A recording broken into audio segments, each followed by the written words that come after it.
네, 오늘은 하나님 나라 사람들 시리즈 그 8번째 시간이고요. 복되도다 평화를 이루는 자들이여 라는 제목으로 하나님 말씀을 함께 나누도록 하겠습니다. 여러분, 지난주에 이 나라 가운데 어떤 일이 있었는지 아십니까? 정치나 여러 가지 돌아가는 상황들에 대해서 우리 그리스도인들도 계속해서 관심을 가져야 할 텐데요. 다들 아시겠지만 지난주에 우리나라의 큰 이슈 한 가지는 바로 한국과 미국의 정상회담이 이루어졌다라는 것입니다. 그것에 대한 성과에 대해서는 정치적인 견해에 따라 서로 반응이 다르기 때문에 그것을 평가하는 것은 이 자리에서 나눌 이야기는 아닌 것 같습니다. 하지만 이 이야기를 제가 꺼낸 이유는 매우 인상적이었던 이 대통령의 말 때문이었습니다. 이 대통령은 트럼프 대통령을 향해서 이렇게 이야기를 했습니다. 당신이 피스메이커가 되시면 저는 페이스메이커가 되겠습니다. 평소 칭찬에 약한 이 트럼프는 이재명 대통령의 이 말이 너무나도 마음에 들었던 것 같습니다. 그는 환하게 웃으면서 그 질문에 답을 했습니다. 그는 자신만이 국제 평화를 만들어낼 수 있다라는 그 신념을 가지고 있는 것 같습니다. 아무튼 어떻게 되었든 이 피스메이커, 바로 오늘 우리가 나눌 이야기가 이 피스메이커에 관한 이야기입니다. 평화를 이루는 사람들, 만들어내는 사람들. 저는 지난번 갈라디아서 말씀을 통해서 이미 성령의 열매 중 그 한 가지였던 평화에 대한 말씀들을 여러분들과 함께 나누었습니다. 이때 그리스도인의 평화에 대해서, 그리고 그리스도인과 그 평화에 대한 이야기를 여러분들에게 충분히 함께 나누었었습니다. 그러나 오늘은 평화에 대한 이야기가 아니라 평화를 만들어내기 위해 애쓰는 이들에 관한 이야기입니다. 바로 피스에 관한 이야기가 아닌 피스메이커에 관한 이야기입니다. 여러분은 정말 평화를 바라십니까? 아마 평화를 싫어하는 사람은 없을 것 같습니다. 모두가 평화를 원하고 있지만, 그러나 우리는 평화를 만들어내지는 못하는 것입니다. 누군가는 이렇게 말합니다. 나는 평화주의자입니다. 아무에게도 폐를 끼치지 않습니다. 그래서 저는 이런저런 일에 엮이지 않고 혼자 조용히 사는 것을 좋아합니다.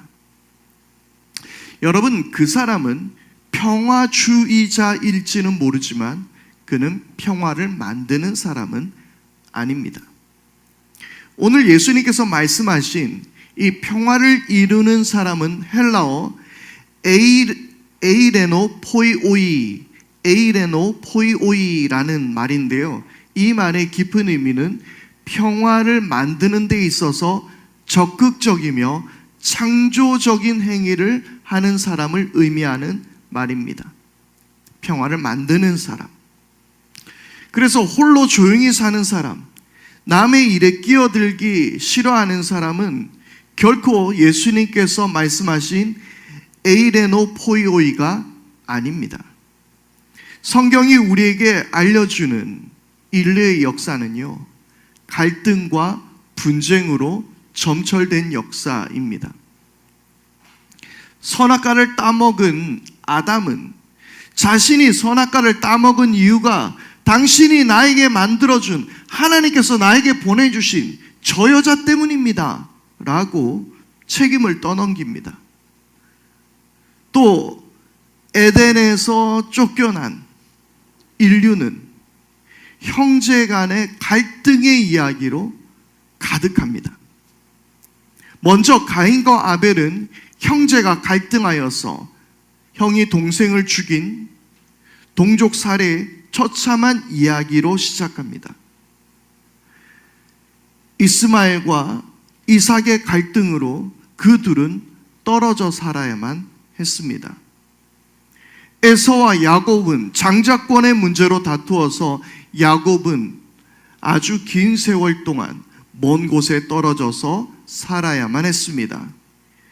요셉은 그 형제들의 시기와 미움 때문에 겨우 죽을 뻔한 고비를 넘기며 그는 구덩이에 빠져서 먼 나라의 노예로 팔려가 이국 땅에서 살아야만 했습니다. 이것이 성경에서 우리에게 일러주었던 바로 갈등과 분쟁에 관한 이야기의 시작입니다. 성경에서 등장한 이 갈등과 분쟁의 이야기는 이웃 나라의 대적들이나 내 가족을 괴롭히는 원수들과의 이야기가 아니라 가장 가까웠던 형제들의 이야기로 시작하더라는 것입니다.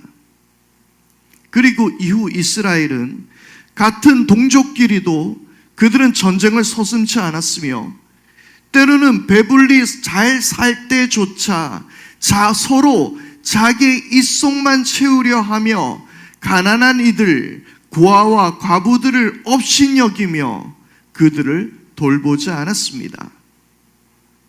평화가 깨어진 처참한 세상의 이야기, 그것이 성경이 보여주는 우리 인생의 모습이자 오늘날의 현실이기도 합니다. 이데올로기의 갈등이 끝이 나면 전쟁이 사라질 것만 같았습니다. 구소련, 그 소비에트 연방이 무너졌을 때에, 그리고 러시아라는 나라가 시작되었을 때에 이제 더 이상 전쟁은 사라지겠구나 라는 생각이 있었습니다. 하지만 아직도 지구 곳곳에 전쟁은 끊이지를 않고 있습니다.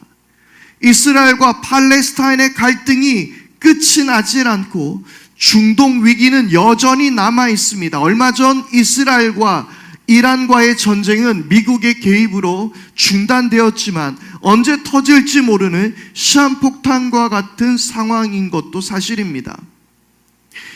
그리고 2022년부터 시작되었던 러시아와 우크라이나의 전쟁은 지리하게도 이어져 가고 있습니다. 여전히 사람들의 생명만 소모되고 있는 가운데 이 전쟁은 끝이 나질 않습니다. 그런데 사실 멀리서 찾아볼 게 아니죠. 우리나라는 남북으로 갈라진 채 우리는 언제쯤 저 휴전선을 끊고 저 철장을 부수고 이 나라는 하나가 될 수 있을까요? 그뿐입니까? 보수와 진보로 나뉘어 총칼 없는 전쟁을 벌이고 있는 지금 우리 이 대한민국의 모습은 또 어떻습니까? 우리는 평화가 어쩌면 사라진 세상을 살아가는 것 같습니다. 그런데 우리는 이 모든 이야기 속에서 이 분쟁과 갈등, 평화가 깨어진 세상의 모습 속에서 우리 모두가 깨닫게 되는 한 가지는 이 모든 것이 바로 인간의 죄로 인한 것이라는 사실입니다. 평화가 깨어지고 관계가 깨어지는 근본적인 문제는 어디에 있습니까? 바로 우리 속에 있는 죄 때문이라는 사실입니다. 여러분, 가만히 우리의 삶을 들여다보면 우리에게 평화를 깨뜨렸던 그 수많은 문제들, 내 관계를 깨뜨렸던 수많은 문제들이 어딘가에서 내가 아니면 상대방이 어떠한 죄 때문에 그것이 생겨났던 것은 아닙니까? 그 죄는 무엇입니까? 모두가 자신이 중심이 되어 내가 나의 왕노릇을 하며 살고 있기 때문입니다. 거기에는 타인을 담을 수 있는 종지 그릇조차 없습니다. 그러니 평화가 깨어지고 관계는 틀어지고 미움과 갈등만 남게 되는 것입니다. 이것은 하나님과 우리 사이에도 마찬가지였습니다.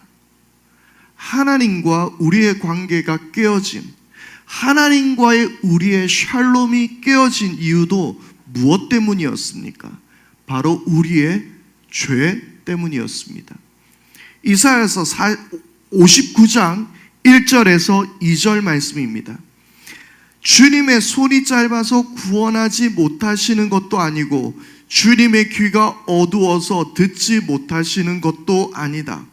오직 너희의 죄악이 너희와 너희의 하나님 사이를 갈라놓았고 너희의 죄 때문에 주님께서 너희에게서 얼굴을 돌리셔서 너희 말을 듣지 않으실 뿐이다. 아멘. 하나님과의 우리의 관계가 깨어진 이유가 무엇 때문이라고요? 주님 손이 짧아서, 주님 귀가 어두워서 듣지 못해서 아니라 우리들의 죄악이 하나님과 우리의 사이를 갈라놓았다라는 것입니다. 우리의 죄악이 주님께서 너희에게서 얼굴을 돌리시게 만들었다라고 이사야는 말하고 있습니다. 여러분, 죄는 모든 관계를 깨뜨려 버립니다. 하나님과 우리 사이의 평화를 깨뜨린 근본적 원인이 죄였던 것입니다. 우리가 계속 다루고 있듯이 예수님이 지금 이 말씀을 하고 계신 이 팔복의 말씀, 평화를 이루는 사람이 복이 있다라는 이 말씀을 하고 계신 이스라엘의 상황은 로마 식민지가 되어 과도한 세금과 수탈로 인해 고통을 겪고 있는 가난한 이들에게 전하시는 말씀이었습니다. 부라는 것은 극히 소수에게만 허용이 되고 부를 가진 이들은 로마에 부역하여 가난한 민중들의 고열을 빨아먹고 사는 상황이었습니다. 그런데 역사는, 세계사는 이 당시를 팍스 로마나의 시대라고 평가합니다. 팍스 로마나, 로마의 평화. 로마에 의한 평화가 당시 팔레스타인 전 지역과 온 유럽에 퍼져 있었습니다. 로마가 이루어낸 평화, 전쟁이 사라진 시대였습니다. 그러나 진정으로 그들에게 평화가 도래했습니까? 로마의 평화는 칼에 의한 평화였습니다. 예수님 당시 헤롯 대왕의 아들이었던 아켈라오는 잔인한 정치를 서슴지 않았는데요. 그는 6월절에 자신에게 반대하는 유대인 3,000명을 학살했던 사람이었습니다. 또 빌라도는 성전 금고에서 돈을 훔쳐서 도시 건축 비용을 지불했습니다. 그래서 이에 항거하여 유대인들의 폭동이 일어났는데, 유대인들이 폭동을 일으키자 유대인들을 몽둥이로 때려서 수많은 피를 흘려 죽거나 다치게 했습니다. 갈릴리 사람들을 학살해서 그 피를 그들이 바치려던 희생제물에 썩기도 하는 잔인한 일을 했습니다. 이것이 성경에 기록되어 있는 이야기입니다. 로마의 평화는 바로 이러한 폭력에 의한, 힘에 의한 평화였습니다. 힘으로 누르고 공포로 유지되는 평화였습니다. 그뿐만이 아니었습니다. 당시 이 마태복음을 읽을 그 초대교회 그리스도인들, 유대 그리스도인들은 밖으로는 로마 제국의 압제로, 그리고 안으로는 유대교 회당으로부터의 배척과 핍박이 그들에게 닥쳐왔습니다. 그들은 이리때 가운데로 보내어지는 양들과 같은 상황이었습니다. 평화가 사라진, 두려움과 공포 가운데 살아가는 그들이었습니다. 바로 그러한 시대 안에서 예수님은 평화를 이루는 자가 복이 있다라는 말씀을 하신 것입니다. 그런데 예수님은 평화를 꿈꾸는 자가 복이 있다던가 평화를 바라고 기다리는 사람이 복이 있다라고 말씀하시지 않았습니다. 평화를 만드는 이가 복이 있다라고 말씀하신 것입니다. 당시 평화는 누가 만들 수 있었습니까? 바로 로마와 같은 힘 있는 자들, 강대국이 만들 수 있는 것이 평화였습니다. 팍스 로마나였습니다. 그런데 그것은 사실 지금도 마찬가지입니다. 얼마 전 덴마크를 다녀온 우리 집사님이 앞으로 몇 달 동안 또 유럽 이야기를 계속 들어야 할지, 이제 유전 집사님이 끝나니 새롭게 또 덴마크 이야기를 이어져 가게 되는데요. 그런데 우리 이슬기 집사님이 이런 이야기를 했어요.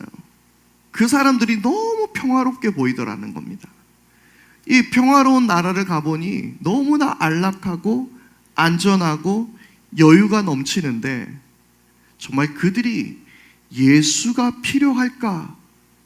예수 필요 없이 살아갈 수 있을 것 같은 그들의 모습을 보았다라는 이야기를 전해주었습니다. 그래서요, 주변에 교회가 없더랍니다.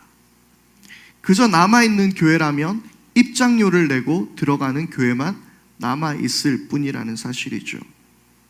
그런데 그 평화는 누가 만든 평화입니까? 팍스 로마나의 폭력이 만든 평화가 팍스 로마나였다면 그 평화는 돈이 만든 평화가 아닐까요?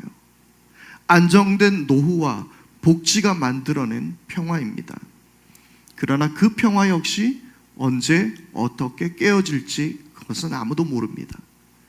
성경에서 말하는 평화를 뜻하는 샬롬은 전쟁이 사라진 상태, 복지가 잘 갖추어진 상태가 아닌 온전함과 질서, 일치, 그리고 정의가 실현된 세상입니다. 유럽의 평화는 완전한 평화가 아닙니다. 여전히 그 속에서도 시기와 질툼과 미움과 악독과 저주와 다툼은 여전히 남아 있습니다. 예수님은 너희가 평화를 만들어내야 한다라고 말씀하셨습니다.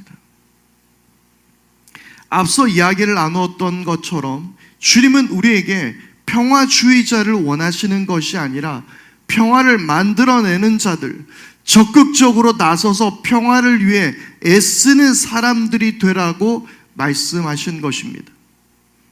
이것은 앞선 모든 팔복의 이야기와 이어지는 것입니다. 가난하다고, 힘이 없다고, 눈물을 흘린다고 너희가 저주를 받은 것이 아니라 이것이 너희의 복이며 이것이 너희의 사명이다라고 말씀하신 것입니다. 평화는 누가 만들어낼 수 있습니까? 심령이 가난하여 하나님만 바라보며 눈물 흘리며 회개하고 온유하여서 폭력을 거부하고 의를 갈망하여 하나님의 정의를 추구하고 자비를 베풀 줄 알며 마음이 깨끗하여 두 마음을 품지 않고 오직 하나님만을 바라보는 사람, 바로 그런 사람만이 이 땅에서 피스메이커, 참된 평화를 만들 수 있는 줄 믿습니다. 그러면 하나님은 어떻게 우리에게 먼저 평화를 이루셨을까요? 앞서 이야기한 대로 우리의 죄로 인하여서 하나님과의 우리의 관계, 하나님과의 우리의 평화가 깨어졌다라고 그랬습니다. 그러면 하나님은 이 평화를 어떻게 해결하셨을까요? 바울은 골로새서 1장 20절을 통해서 우리에게 놀라운 선언을 합니다. 골로새서 1장 20절입니다. 그분의 십자가의 피로 평화를 이루셔서 그분으로 말미암아 만물을 곧 땅에 있는 것들이나 하늘에 있는 것들이나 다 자기와 기꺼이 화해시켰습니다. 아멘. 무엇으로 평화를 이루셨다라고요? 십자가의 피로 평화를 이루셨다라고 말씀하고 있습니다. 할렐루야.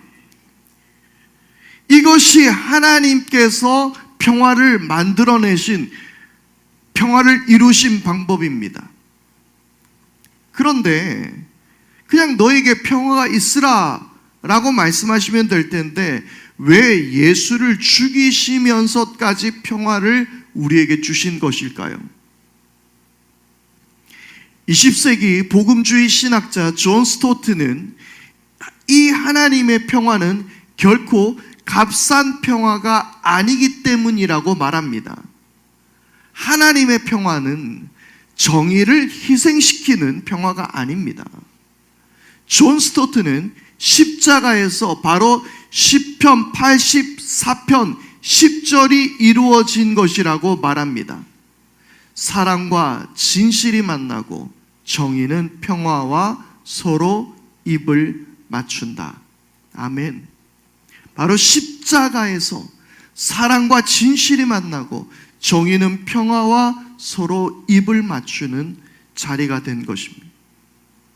예수님이 주신 평화는 불의와 타협하거나 회피하는 평화가 아니라 진리와 정의에 기초한 평화이며 거짓 평화가 아닙니다. 이것은 바로 자기 희생의 평화였습니다. 자기 죽음으로 말미암아 하나님의 정의를 이루어내신 정의로운 평화가 되었던 것입니다. 성경은 그리고 계속해서 우리에게 이렇게 이야기하고 있습니다. 고린도후서 5장 17절 말씀인데요, 이 말씀은 우리가 너무나도 잘 아는 성경의 말씀입니다. 누구든지 그리스도 안에 있으면 그는 새로운 피조물입니다. 예전 것은 지나갔습니다. 보십시오, 새 것이 되었습니다. 아멘. 이것이 바로 고린도후서 5장 17절입니다. 우리는 분명 예수 그리스도의 십자가 보혈로 인하여 새 생명을 얻은 새로운 피조물입니다. 그분의 피로 산, 값주고 사신 귀중한 존재들입니다. 하나님과의 평안을 얻어낸 이들입니다. 그리고 고린도후서 5장 17절을 이어서 성경은 이렇게 말씀합니다. 고린도후서 5장 18절에서 19절입니다. 우리 다 같이 한번 성경을 찾아보겠습니다. 고린도후서 5장 18절에서 19절 말씀입니다. 자, 함께 읽어보겠습니다. 시작. 이 모든 것은 하나님에게서 났습니다. 하나님께서는 그리스도를 내세우셔서 우리를 자기와 화해하게 하시고 또 우리에게 화해의 직분을 맡겨주셨습니다. 곧 하나님께서 사람들의 죄가를 따지지 않으시고 화해의 말씀을 우리에게 맡겨주심으로써 세상을 그리스도 안에서 자기와 화해하게 하신 것입니다. 아멘. 여러분 믿으십니까? 성경은 예수 그리스도의 피로 말미암아 하나님과 우리 사이가 화해되었고 새로운 피조물이 되었고 옛것은 지나갔습니다. 보십시오, 새 것이 되었습니다. 선언합니다. 그리고 계속 이어진 말씀은 바로 우리 모두에게 화해의 직분을 맡기셨다는 사실입니다. 우리로 하여금 하나님과 우리 사이가 화해한 것처럼 너희도 서로 화해의 직분으로 세상에 나아가라라고 말씀하신 것입니다. 우리에게 새로운 하나님의 사명이 주어졌습니다. 바로 그것이 피스메이커입니다. 바로 그것이 화해의 직분을 우리에게 맡겨주신 것입니다. 우리를 은혜와 화해의 수혜자로만 부르신 것이 아니라 우리를 평화의 대사로서 하나님께서 부르셨다라는 사실입니다. 여러분, 당신은 피스메이커 하십시오. 우리는 페이스메이커 하겠습니다. 목사님이 피스메이커 하시면 나는 페이스메이커 하겠습니다. 가 아니라 우리 모두는 다 같이 피스메이커가 되어야 하는 줄 믿습니다. 이것이 우리에게 맡겨진 미션, 우리에게 맡겨진 사명이라는 것입니다. 그리고 오늘 성경의 말씀은 우리가 하나님의 자녀라고 일컬음을 받게 될 것이다, 하나님의 자녀라고 불리게 될 것이다 라고 말씀하고 있습니다. 이 말은 미래형 동사입니다. 지금 우리가 평화를 만들 때에 마치 우리는 세상이 보기에 세상을 소동시키는 사람처럼 보이게 될지 모릅니다. 우리 옛날 개역개정 성경에 의하면 소요를 일으키는 자라고 우리가 불리게 될지도 모릅니다. 예수님도 평화의 왕으로 이 땅 가운데 오셨지만 백성을 속이고 미혹하는 자로 고발을 당하시기도 했습니다. 세상이 보기에 우리는 어리석어 보일지도 모릅니다. 허황된 소리를 하는 사람이라고 여길 수도 있습니다. 그러나 마지막 날 그리스도께서 이 땅에 오실 때에, 우리가 하나님 앞에 서게 될 때에 하나님께서 친히 우리를 그분의 자녀라고 선언해 주실 줄 믿습니다. 바로 이 땅 안에서 우리가 평화를 이루는 사람들이 되게 될 때에 너희는 참 나를 닮았구나, 너희는 참 나와 같은 내 아들들이구나 라고 그렇게 인정해 주실 것입니다. 요한은 요한일서 3장 1절을 말해서 이렇게 감탄합니다. 아버지께서 우리에게 얼마나 큰 사랑을 베푸셨는지를 생각해 보십시오. 하나님께서 우리를 자기의 자녀라 일컬어 주셨으니 우리는 하나님의 자녀입니다. 세상이 우리를 알지 못하는 까닭은 하나님을 알지 못하기 때문입니다. 여러분, 하나님이 우리를 자녀라고 불러주십니다. 할렐루야.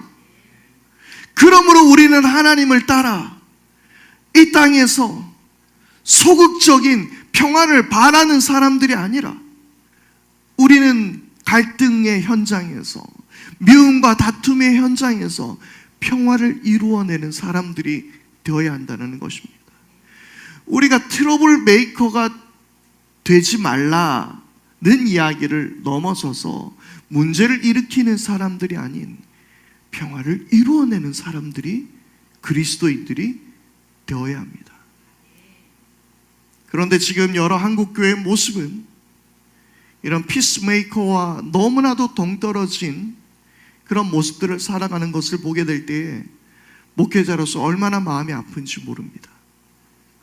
여러분, 우리의 가정 안에서, 그리고 우리의 직장 안에서, 우리의 만나는 사람들 안에서 온전한 평화를 만들어내는 하나님의 평화의 대사들이라는 사실을 기억하며 하나님이 그러한 우리를 자녀로 부르셨다라는 것을 꼭 기억할 수 있는 저와 여러분들이 되기를 바랍니다. 이사야 선지자는 바로 이 평화를 꿈꾸며 이 평화를 소망하며 이렇게 선포합니다. 이사야 2장 4절입니다. 주님께서는 민족들 사이의 분쟁을 판결하시고 무백성 사이의 갈등을 해결하실 것이니 그들이 칼을 쳐서 보습을 만들고 창을 쳐서 낫을 만들 것이며 나라와 나라가 칼을 들고 서로 치지 않을 것이며 다시는 군사훈련도 하지 않을 것이다.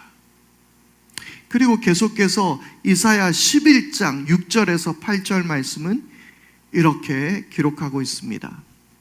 그때에는 이리과 어린 양과 함께 살며 표범이 새끼 염소와 함께 누우며 송아지와 새끼 사자가 살찐 짐승이 함께 풀을 뜯고 어린아이가 그것들을 이끌고 다닌다.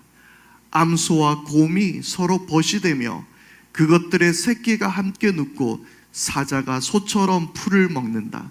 젖 먹는 아이가 독사의 구멍 곁에서 장난하고 젖된 아이가 살무사의 굴에 손을 넣는다.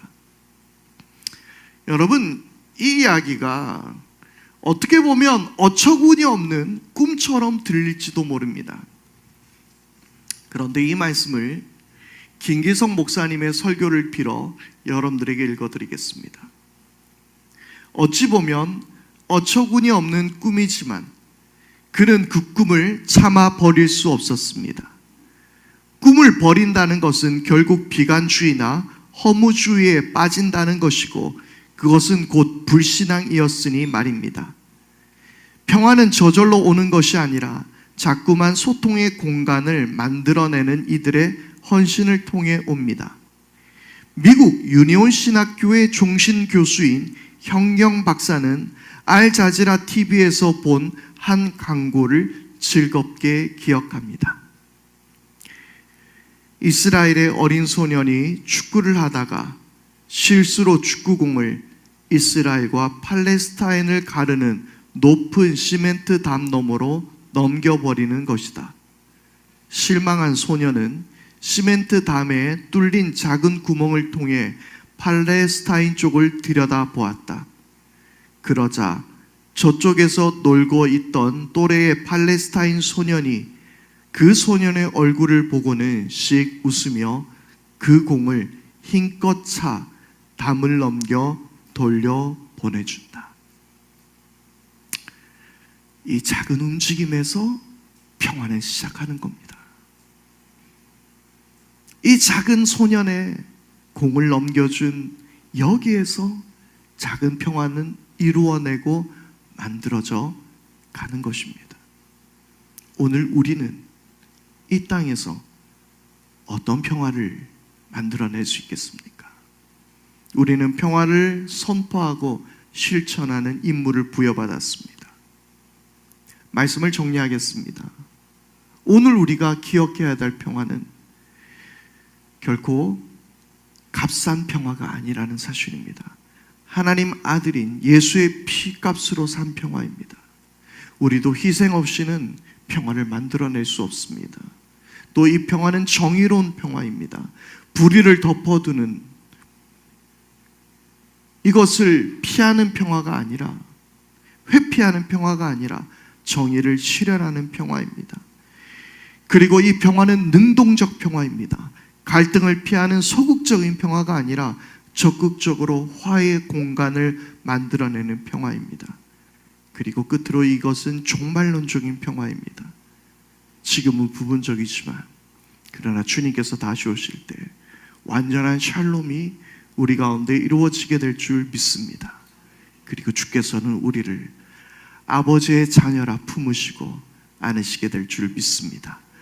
오늘 이 시간에 우리 함께 말씀 앞에 결단하면서요, 이렇게 우리 함께 서로에게 결단하고 축복했으면 좋겠습니다. 당신은 하나님의 언약 안에 있는 축복의 통로입니다. 당신을 통하여서 메마른 영혼, 가난한 영혼들이 주님께 돌아오게 될 것입니다. 평화를 누리게 될 것입니다. 당신을 통하여 하나님께서 그 일을 이루실 것입니다.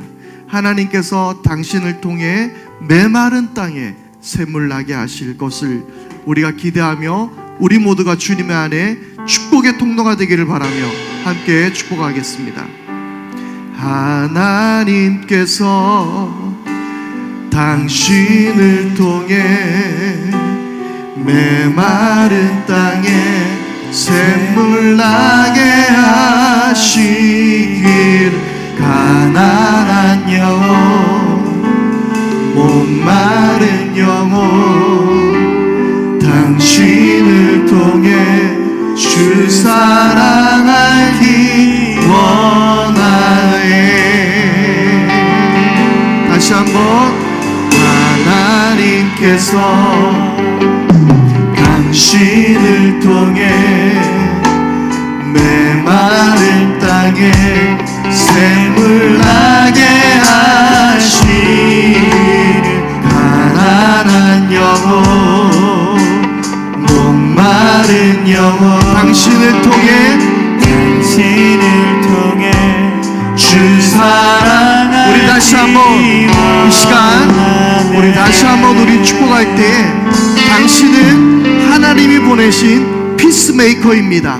당신은 하나님께서 보내신 평화의 사도입니다. 우리 그 마음으로 다시 한번 우리 서로에게 함께 축복하겠습니다. 우리 서로를 향해서 하나님께서 당신을 통해 메마른 땅에 샘물 나게 하시길, 가난한 영혼, 목마른 영혼, 당신을 통해 주 사랑하기. 우리 좀 앞뒤로, 우리 옆으로 바라보며 하나님께서 당신을 통해 메마른 땅에 샘물 나게 하시기를, 가난한 영혼, 목마른 영혼, 당신을 통해 주 사랑하기 원하네. 이 시간 우리 함께 기도하며 주님 앞에 함께 나가겠습니다. 주님, 우리를 통하여서 하나님의 평화가 흘러가게 하여 주십시오. 우리가 그냥 평화주의자가 아닌, 그냥 복잡한 일에 끼어들지 않는 그런 소극적인 평화주의자가 아닌, 우리가 이 땅 가운데 평화를 이루는 자로서 살게 해주셔서 이 땅의 모든 영혼들이 그 평화를 이루는 그 사랑, 그 생명들, 그 땅들을 우리가 보게 해주십시오. 이 시간 우리 다 같이 함께 합심하여 기도하겠습니다. 하나님 아버지, 우리로 하여금 우리를 피스메이커로 불러주시는 은혜를 감사합니다. 주님, 우리는 평화주의자가 아닌 우리는 평화를 만들어내는 사람들입니다. 아버지 하나님, 소극적으로 평화를 만들어내는 하나님 그러한 사람이 아닌 적극적으로 갈등과 미움과 다툼의 공간으로 찾아가 평화를 함께 나누게 하시고 평화를 이루어낼 수 있는 우리 모두가 다 되게 하여 주시옵소서. 힘으로 만든 평화, 돈으로 만든 평화가 아닌 하나님 주시는 평화가 우리 가운데 있게 하여 주시고, 주께서 우리를 향하여서 값비싼 평화를 이루어낼 때 우리도 희생을 통하여 값비싼 평화를 우리가 이루어낼 수 있는 우리 모두가 다 되게 하여 주시옵소서. 아버지 하나님, 우리 가운데 이루어지게 하여 주시옵소서.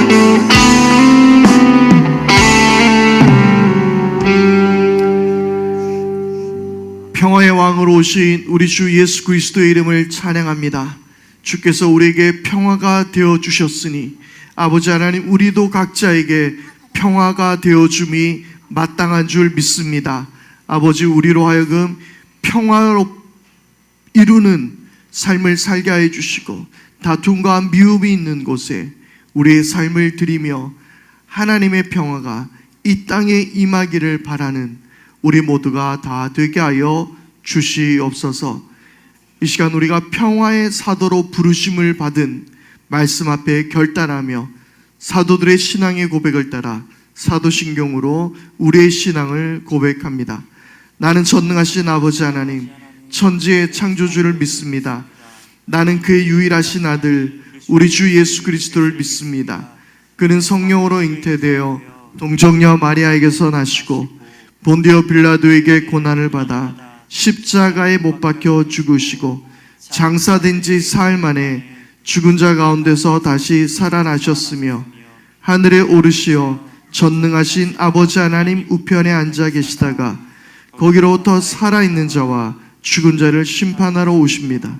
나는 성령을 믿으며 거룩한 공교회와 성도의 교제와 죄를 용서받는 것과 몸의 부활과 영생을 믿습니다. 아멘.